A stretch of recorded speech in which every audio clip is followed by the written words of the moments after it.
Hiya, wholeness. Welcome to Seeds of Silver Tree here. Today's topic is going to be about humanitarianism. Master of self, servant to all. That is what a humanitarian is. Someone who just has this inner calling to be of service for others. Most of the time we will make the mistake of becoming a servant of all before becoming the master of self. Both of these roles, both of these paths, right? They're for the rest of our lives. They're for the rest of our days and nights. It's part of the journey. It's incredibly important, my dear humanitarians out there, those who commit their lives to the public, to human beings, whether you join the Peace Corps, whether you join the Army to become a warrior and protector of society, to uphold these false programs and paradigms, okay? But you choose to protect and to uphold and to be the warrior, the protector of society and culture and whatnot, the patriarchal system that's currently in place. That is a form of humanitarianism, a healer. You have the nurses, the therapists, you have doctors, right? Then you have teachers, you have, the metaphysicists, or, the energy healers. You have people who are primarily, their focus is to work with people and to be of service for them. Now, you have a mixture of people who commit to careers and paths all in the name of helping others, but they're really chasing the dollar. It is what it is. It's a reality. We all want to be financially stable. We all want to be comfortable and content, not having to worry about our basic human needs, okay? But being a servant to all, the downfall of that is that at times we can be codependent. We can really put the needs before others, or we can put others' needs before our own. We can put their desires before our own, and that's not virtuous. That harms us in the end. It really helps the other, but it really harms us. So before we can become a servant to the all, to the majority, to the public, to others, for others, we must learn to master ourselves. We must learn to master our mind. We must learn to master the heart, the emotions. We must learn to master our physique, our body, our vessel, our temple. All right. And that is what a master servant is. And there will be seasons and cycles where you're more of a servant and more, I guess, of service for other people than yourself. You have to put other people as first priority before your own, right? Mothers, parents, fathers. Parenthood is a form of humanitarianism. Mothers and fathers are the cradle of humanity. They produce and they give life. They are the beginning of the continuation of our species. It is a very honorable path, a spiritual path to parenthood. Parenthood, singlehood, childhood, adulthood, all of these hoods, right? These neighborhoods of our life experience, we visit through choice, or we visit through some kind of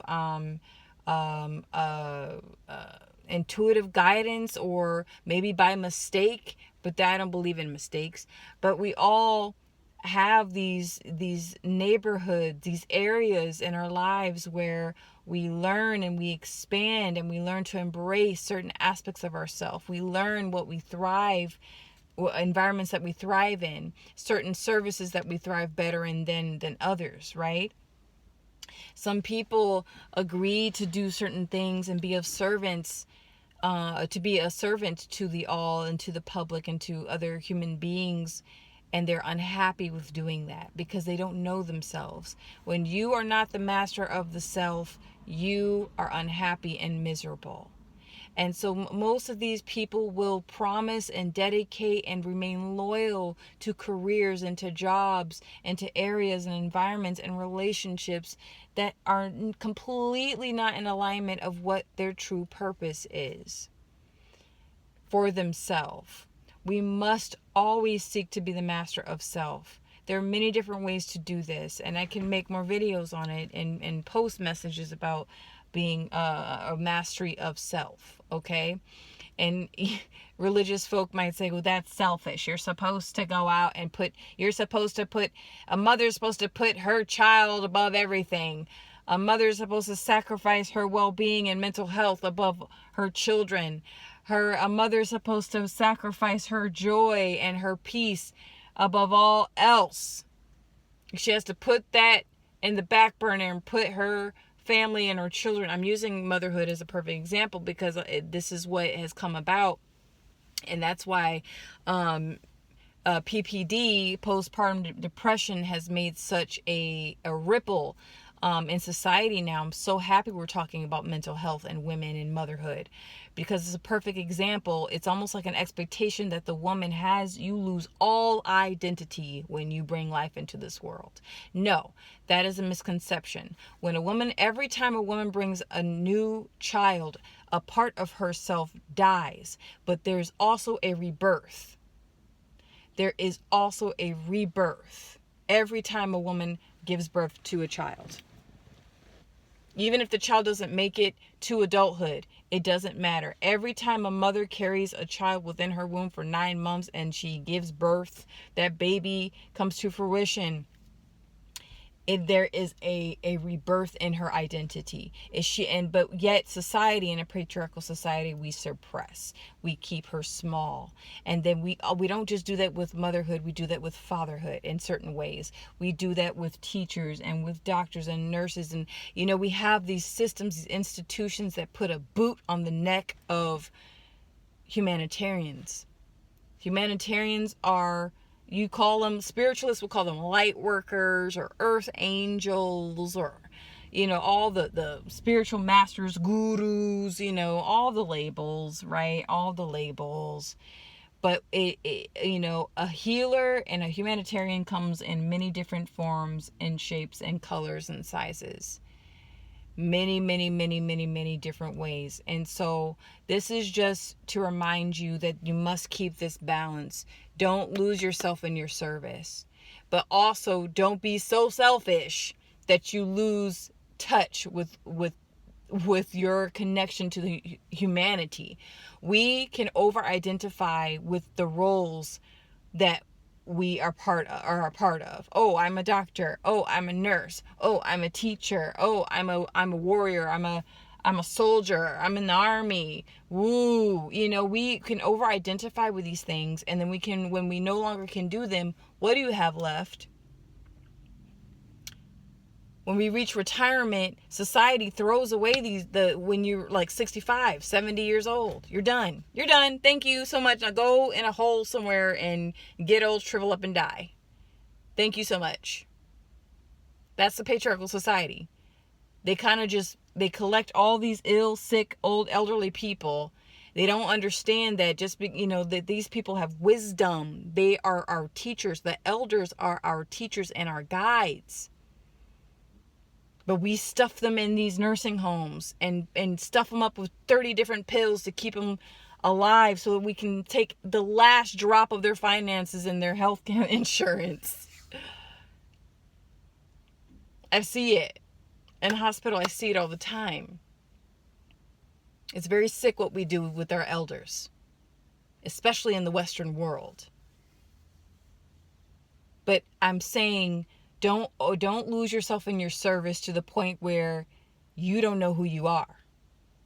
And motherhood to me is such a really big example, a perfect example of this.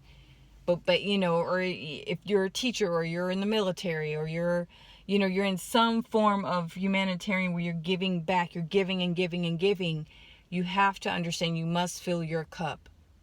Because once you can no longer be an active servant in that way, in that capacity, what do you have left?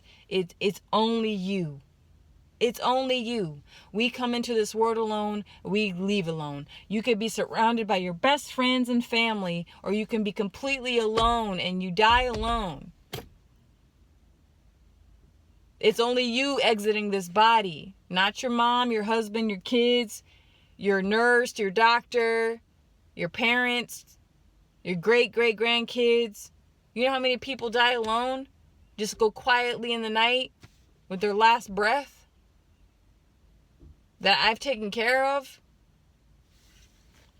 And nobody was there. All the visitors went home. Some had no visitors. None. Some outlived their whole family. Kid you not. Everybody, their kids gone, wife of 60, 70 years, gone. And they lived a whole full life. And the last moment they took their last breath, they were alone. Nurse assistant or nurses in the other part of the unit.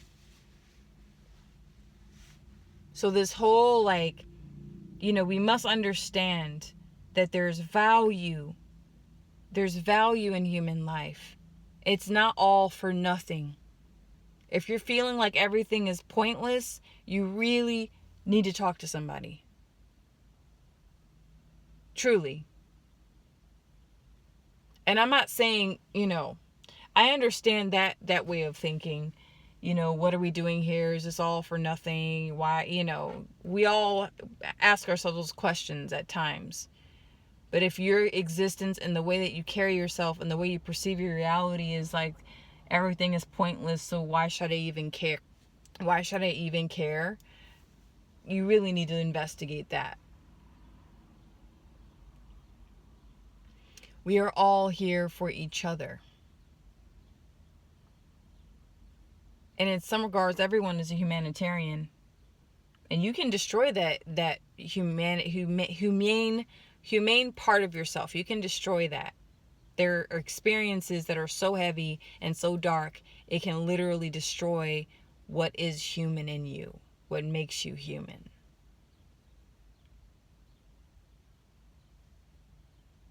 So, master of self, servant to all. Those who have mastered the self are the greatest and the most honorable servants of humanity. And we've mistreated many of them. A lot of them have been shot, assassinated.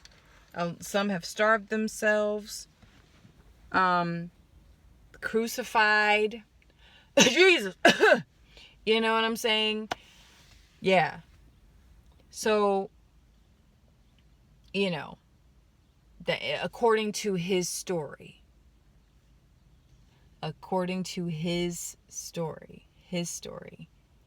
right? So, I definitely want to make another video on this humanitarian thing because, it's a calling. It's a calling. And we all are affecting each other on a micro scale. Unfortunately, the Western culture, I'm including Canada and Europe in this, and the Western culture is very all about self, too much, and very little community. Many other nations and cultures around the world are a lot more traditional, but even that's being challenged now. Everything is being challenged. I feel like there's a huge unraveling of truth, of what of the true nature of things. But if you are a humanitarian and you feel the calling to be of service to everyone else, be sure that you study and know yourself. Because sometimes you could be in that role of service to everyone else, but you're not serving what you think you are, and you're being misled and misguided in a very, very nefarious way. You think you're doing good, but you're feeding into a problem.